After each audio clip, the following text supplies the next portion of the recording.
Professor Burns, welcome to Richmond on this beautiful day. We're delighted to have you here. Thank you. And we'd like to talk to you about your work on leadership. And maybe we can begin by my asking you how you first got interested in the study of leadership. I got interested because I had read a lot of biographies about great people, and it was fun to read. But then I had the interesting experience of being unit in a number of operations. And I mention that because usually in military history, it's all a story about the great general or the commanders in general, but you don't hear much about the students because I classify them that way in a way. You don't hear much about the soldiers because they're just shoved around, told what to do. But I was not only in the fighting itself to some extent, but mainly my job was as a military historian and to cover from the combat zone itself what happened.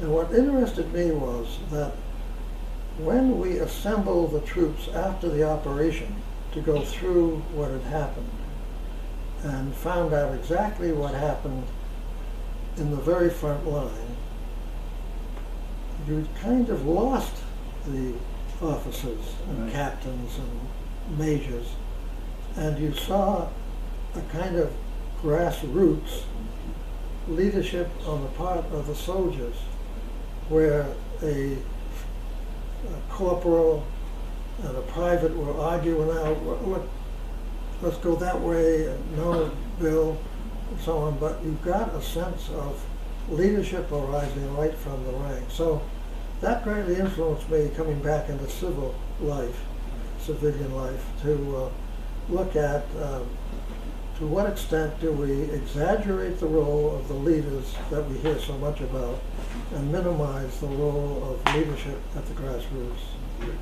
Your very influential 1978 book, Leadership, takes on a number of issues, including how one defines leadership. And I wondered if you'd talk a little bit about how you've defined leadership and maybe how your definition is different from others.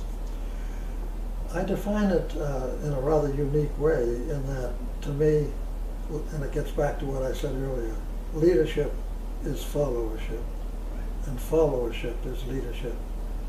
And that is that the great leader creates more leaders of the people he works with or she works with, and involves them in the work of the day, and gives them not only recognition, but gives them power and authority. And getting back to my first point, then in taking leadership, they will realize the broader dimensions of leadership that often are forgotten in the literature. Right.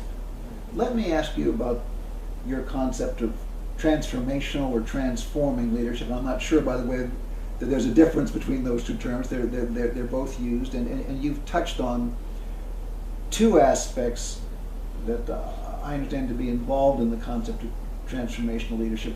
One is mobilization, and the other is actually developing other leaders. But could you explain your view of transformational leadership and maybe an example or two of transformational leaders? Well, the important point is the difference between transformational leadership and transactional leadership. I have borrowed this from a rather great student of leadership, namely Machiavelli, and the whole idea of the lion and the fox.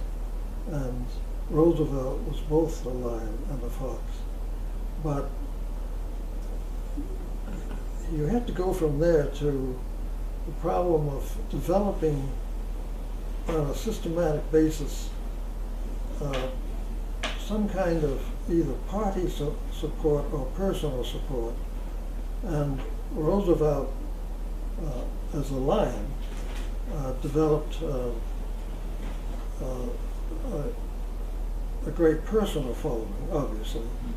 But again, he did not develop the organized support that you get from a party. He, in short, neglected the neglected the Democratic Party. And when he died, left a disrupted Democratic Party, a very divided party. And that relates to your other question about transformational leadership. Just because transactional leadership is sort of brokerage, you just get people together and to work out differences and so on. Transformational leadership is very conflict-ridden. Right. You cannot be a great transformational leader unless you make enemies. And he became a transformational leader, though he did not want enemies. Well, he was the one who said that they hate me and I welcome their hatred. That's a pretty strong statement from the president. So the transformational leader, in a word, produces intended change, really two words, because not only produces change, but intended change. Lots of leaders produce changes that Unintended. didn't particularly work. But FDR, in that sense, did produce lasting change. Social Security, we can go through the list, but it's pretty well known, and of course, that's the point.